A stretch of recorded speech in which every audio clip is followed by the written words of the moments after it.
Nah, ini pintu belakangnya juga sudah ikut tercat teman-teman, di bagian handle, kemudian engsel, kemudian panel-panel yang sulit dijangkau ya, tuh sampai ke sana.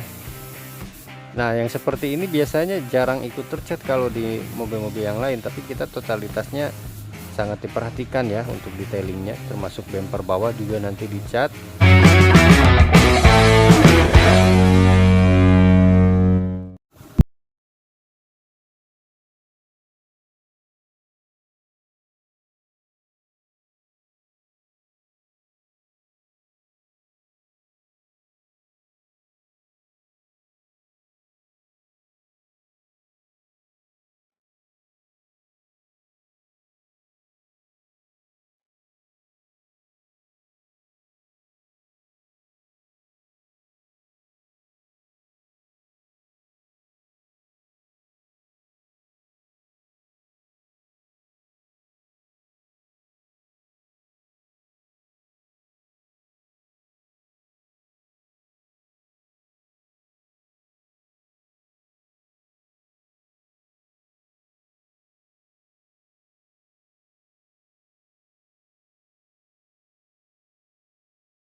Assalamualaikum warahmatullahi wabarakatuh. Halo teman-teman dan Angoners, jumpa lagi bareng kita cuman di channel Padepokan DS Custom. Salam sejahtera untuk kita semua.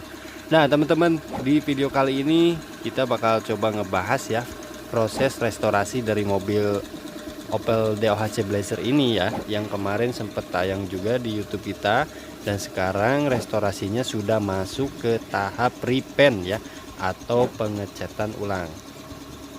Dan untuk warna yang dipakai ini kita menggunakan warna silver metallic lagi teman-teman dan owners ya, tentunya sesuai dengan standar dari surat atau STNK nya.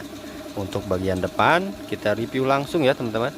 Untuk bagian depan ini kita copotin dulu ya, termasuk di bagian mesin kita kasih cover dulu supaya tidak terkena cat semprot. Dan untuk bagian afron ini belum kita cat teman-teman ya, jadi nanti akan kita cat ulang juga di bagian afronnya ini. Secara keseluruhan mobil ini dari bodi sudah selesai di repair karena ada beberapa kendala juga. Dan sekarang untuk tahap finishing atau detailingnya ya, kita coba cat dasar dulu, termasuk headlampnya juga kita bongkar, grill juga dibongkar ya, dan pengecatan pun kita lakukan sampai ke dalam bagian ruang mesin. Oke. Nah, ini juga ya, detailing seperti ini sebenarnya harus sangat diperhatikan. Jadi untuk pengecatan itu sendiri ya kita lakukan juga ke bagian-bagian yang mungkin bisa dibilang sulit untuk dijangkau atau tidak terlihat secara kasat mata. Tapi di bengkel Padepokan DS Custom ini kita berpegang teguh pada prinsip untuk detailingnya ya, termasuk di bagian upper fender juga ini kita pakaiin lem kertas karena memang untuk bagian upper fender nantinya juga dicat ulang. Nah, kaki-kaki juga sekarang kita bongkar dulu keempat-empatnya teman-teman, bannya ya, karena memang ada kendala juga, nanti velg dan bannya juga akan kita ganti. Kemudian untuk spion ini dudukannya ada 3, kita juga bongkar dulu karena untuk bagian dalamannya juga harus kita cat supaya tidak terjadi korosi pada saat terkena air hujan maupun air keran ya. Oke, secara keseluruhan mobil ini masih dalam tahap proses cat dasar teman-teman, termasuk di bagian pintunya juga. Nah, ini handle-handlenya juga kita copot dulu supaya bagian yang dalam-dalamnya itu juga ikut tersemprot oleh cat ya, termasuk di bagian panel bumper panel pintu bawah juga ini kita pakaiin kertas lem supaya nggak ikut tercat. Dan untuk bagian pintu atas di dalamannya juga kita cat teman-teman ya. Jadi untuk pengecatan ini berlaku untuk keseluruhan dari bagian bodi dan pintu mobilnya teman-teman. Luar dalamnya kita cat ya. Nah ini juga kita cat sampai ke sini. Kalau ini dalamannya enggak kita cat karena nanti akan tertutup oleh door trim atau backlighting ya. Nah untuk bagian engsel-engselnya juga kita cat teman-teman, karena memang secara nyatanya ya, secara nyatanya engsel pintu Blazer itu rawan sekali untuk korosi atau karatan. Jadi kita cat juga di bagian engsel ya. Oke, sejauh ini proses pengecatannya cukup aman, karena memang secara SDM di bengkel kita juga yang ngecatnya orang-orang berpengalaman ya teman-teman. Nah ini detailing dari dalemannya. Ini warnanya sudah selaras ya, warna silver metalik, dan nanti akan kita langsung lakukan cat secara menyeluruh ya untuk di bagian panel-panel yang belum tercat. Nah ini untuk bagian kabin atas juga sudah ikut dicat. Lalu untuk pintu penumpang kita lihat teman-teman.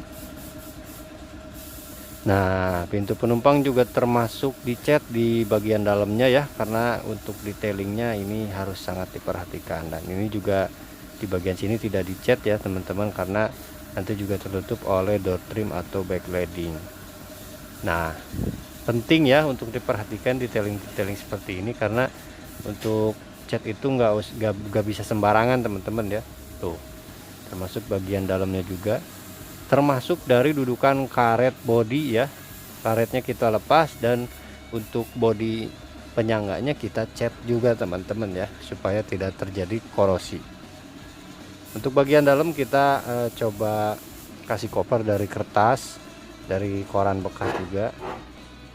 Nah ini pintu belakangnya juga sudah ikut tercat teman-teman, di bagian handle, kemudian engsel, kemudian panel-panel yang sulit dijangkau ya, tuh sampai ke sana. Nah yang seperti ini nih, nah yang seperti ini biasanya jarang ikut tercat kalau di mobil-mobil yang lain, tapi kita totalitasnya sangat diperhatikan ya untuk detailingnya, termasuk bumper bawah juga nanti dicat. Dan untuk bagian pintu kanan ini juga sama ya, tuh ini sudah kelihatan teman-teman. Mungkin kalau misalnya saya video semuanya waktunya nggak bakalan cukup, tapi sejauh ini mobil ini untuk proses cat dasar sudah dilakukan oleh mekanik kita ya. Termasuk handle, kemudian engsel-engselnya, bagian detailing yang dalamnya juga sama ya, udah ikut dicat. Oke kita lanjut ke bagian depan. Nah ini bagian supir nih. Jadi ini udah dicat juga, dan secara keseluruhan insya Allah ya, kualitas dari cat yang kita terapkan di bengkel Padepokan DS Custom kita jamin 99% akan sangat memuaskan konsumen. Nah jadi teman-teman untuk proses pengecatan itu sendiri, tadi saya sempat ngobrol sama mekaniknya, cuaca juga ngaruh ya, apalagi kan kita di sini tidak memakai cat yang ruangannya bersistem open, jadi kita harus pinter-pinter nyari cuaca yang bagus ya. Kalau misalnya cuaca lagi bagus ya kita cat, kalau misalnya cuaca lagi jelek misalnya hujan ya kita break dulu, kita rem dulu, mungkin kita lanjutin pada saat cuacanya sudah benar-benar enak ya buat kita harus ngecat. Oke mungkin kurang lebih seperti ini ya detailingnya. Ini mekaniknya lagi coba cat, bikin cat dasar lagi ya. Ini ada titik-titik atau area-area yang mungkin menurut mekaniknya kurang pas ya, atau memang masih belang ya istilah Sundanya. Nah ini untuk bagian kompresornya kita menggunakan yang merek Shark, tipenya yang LPPM 5112, dan keterangan yang lainnya sudah tertera di kompresor ini ya. Jadi secara listrik juga ini menggunakan tegangan yang 220 volt. Jadi ini kompresornya masih bisa dipakai di listrik rumah tangga ya, berbeda dengan kompresor yang lain. Oke kita coba lihat ke ruang atau area penyimpanan catnya ya. Nah ini Untuk cat yang dipakai kita selalu menggunakan produknya dari Belkut ya kalau nggak salah. Nah ini nih produknya dari Belkut, ada yang kemasan 1 kilogram, ada yang kemasan 500 gram, pokoknya macam-macam deh teman-teman ya. Ini lagi di warna apa dasar? Warna dasar. Nantinya mau jadi warna apa mobilnya? Warna silver. Silver lagi. Oke teman-teman dan owners, mungkin seperti itu saja ya informasi yang bisa saya sampaikan tentang mobil yang sedang dikerjakan di bengkel Padepokan DS Custom ini. Selanjutnya mobil ini akan seperti apa, pokoknya buat teman-teman dan owners selalu terus pantengin channel kita, dan jangan lupa untuk selalu like, share, comment, and subscribe agar channel kita juga makin berkembang ya. Saya Rizal Surya Jaya pamit undur diri, kurang lebihnya mohon maaf. Wassalamualaikum warahmatullahi wabarakatuh.